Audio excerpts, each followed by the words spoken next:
Fansa. Jama'a assalamu alaikum. Idan kana buƙatar wannan bidiyo mai suna Yakin Fansa, kai daga jin suna wannan bidiyo ka san cewa fa bidiyo ne wanda za a yi artabu. Duba ga shahararren jarumin da aka sa wato Akshay Kumar a cikin wannan bidiyo. Da haka kai tsaye idan kana buƙatar ka sauke wannan bidiyo to ka biyo mutum daga farko har zuwa ƙarshe.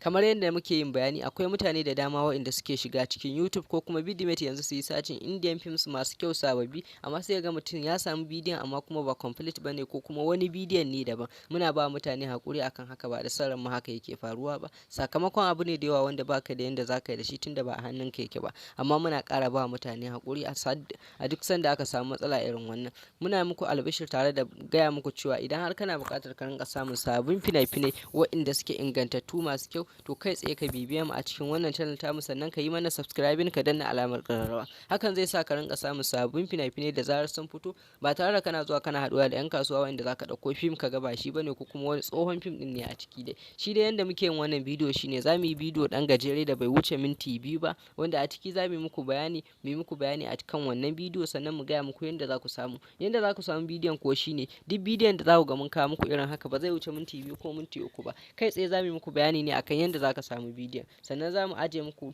da lambar mu ta waya wacce za ku iya bibiyar mu domin ku samu wannan bidiyo idan kuna buƙata. Wannan shine sabon tsarin mu kuma muna fatan za ku ji daɗin sa. Don haka duk bidiyon da kuka ga mun kawo muku kuma kuka ga fastan shi, to ku tabbatar da cewa wannan bidiyon fa muna da shi a hannun mu, kuma idan kana buƙata za ka iya bibiyar mu domin ka same shi. Bidiyo ne muke kawo muku masu kyau zafafa a cikin wannan channel tamu mai albarka, tun da kan fassara fim ɗin Algaita da kuma fina-finan kamfanin Sultan da kuma fina-finai irin na Yusuf Zamani. Fina-finai dai na kamfanonuwa masu kyau waɗanda suka kware a fassara. Don haka idan kana buƙatar bidiyon mu kowane lokaci, to fa kofa a buɗe take. Lambar nan ta WhatsApp wacce muke ajiyewa ita za ka ɗauka, sai ka bibiye mu ka mana magana. Insha Allah kowane bidiyo ne kake so za ka samu cikin ƙanƙanin farashi. Mun gode da kasancewa da mu.